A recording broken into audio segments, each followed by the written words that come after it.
1950න් පස්සේ අපේ ප්‍රාථමික ගිණුමේ අතිරික්තයක් තිබිලා තියෙන අවස්ථා 6යි 2024 වෙනකම්. 1956න් පස්සේ අවුරුදු 74ක්. ඒ මුළු අවුරුදු 74ෙම ප්‍රාථමික ගිණුමේ ධන අතිරික්තයක් තිබිලා තියෙන්නේ අවස්ථා 6යි. ඒ අවස්ථා 6ම 100ට වඩා අඩුයි. මතකද බලන්න. 0.6යි 0.5යි 0.4යි 100ට වඩා අඩුයි. හැබැයි මුළු ඉතිහාසෙම පළමු වතාවට අපේ ප්‍රාථමික ගිණුමේ අතිරික්තය 3.8ක් වාර්තා කරන මේ අවුරුද්දේ. ඒ කියන්නේ මොකද්ද මේ? සියලු අපේ විදේශ ප්‍රේෂණ ලංකාවේ තියෙන වැඩිම විදේශ ප්‍රේෂණ මේ අවුරුද්දේ ලැබෙනවා. අපේ සංචාරක ඉපීම් 2018 තමයි බිලියන 3.8ක වගේ සංචාරකයන් අපි ඒක අභිභවය කියලා අපේක්ෂා කරනවා.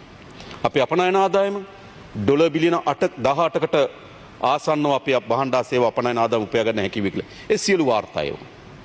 මම කියන්නේ නැහැ හැබැයි මේ දත්ත වලින් මේ විදියට අපි ඊටමත් ප්‍රශස්ත මට්ටමක පෙන්눔 කරලා තිබෙනවා. ඊටමත් ශක්තිමත් මූල්‍ය කළමනාකරණයක් සහ ඊටමත් ඉලක්ක සාගත වැඩ කිරීමේ ප්‍රතිඵල හැටියට.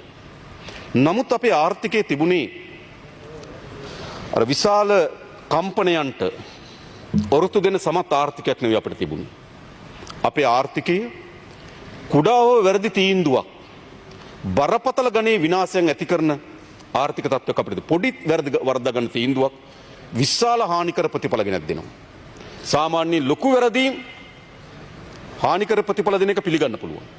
හැබැයි අපේ ආර්ථිකය තිබුණේ අපි ඇති කරන ලබන කුඩා වැරදීමක් මාරාන්තික ප්‍රතිඵල ගෙන ආර්ථිකයක් අපිට තිබුණා.